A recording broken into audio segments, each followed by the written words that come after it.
Tonight, President Trump is urging Iranians to, quote, take back their country. Good evening. I'm Betty Yu. The death of Iranian Supreme Leader Ayatollah Ali Khamenei sending shockwaves across the globe and risking further instability in the Middle East. At this hour, we are monitoring the region. These are live pictures of Tel Aviv, Israel, where it's about 8 a.m. Sunday morning. Iran's Revolutionary Guard has threatened to launch its, quote, most intense offensive operation in retaliation for the Supreme Leader's death. The Israeli Defense Force says it is monitoring incoming missile strikes from Iran at this hour. And President Trump has warned Iran not to retaliate.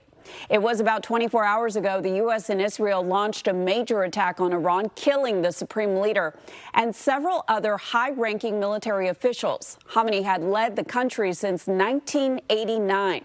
His death follows a brutal crackdown on economic protests that left thousands of Iranian citizens dead and sparked a global outcry.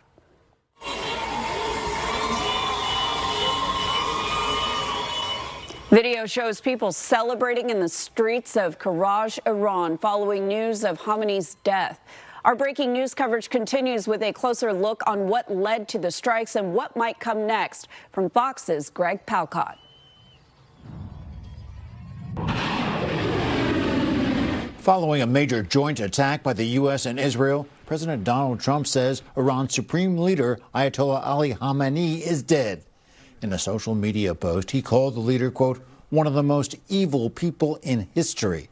In an announcement early Saturday, he had a message for the Iranian people. The hour of your freedom is at hand. Take over your government. It will be yours to take. This will be probably your only chance for generations. More than 40 other senior Iranian security and regime figures were said to have been killed. The U.S. and Israel took the unusual decision to strike during daytime to achieve the element of surprise. Officials say they knew the Ayatollah and his top officials were in a specific location, then took out his compound. International security experts are skeptical whether a positive government change will be the outcome. They are very likely to experience a lot of devastation and destruction, but it's not clear that this is actually going to be the step that leads to regime change in Iran. The Ayatollah's death marks the second opportunity for a supreme leader change since 1989. And with no clear successor, the Islamic Republic now faces the crisis of a void in its top authority. Meanwhile, human rights advocates are warning that the fallout of the operation could lead to a regional, wider war. It is civilians who end up paying the ultimate price. Bahrain, Kuwait, and Qatar faced missiles and drones as Iran responded with retaliatory strikes targeting U.S. military installations. In Israel, sirens blared throughout the day, a warning to residents to run for shelter.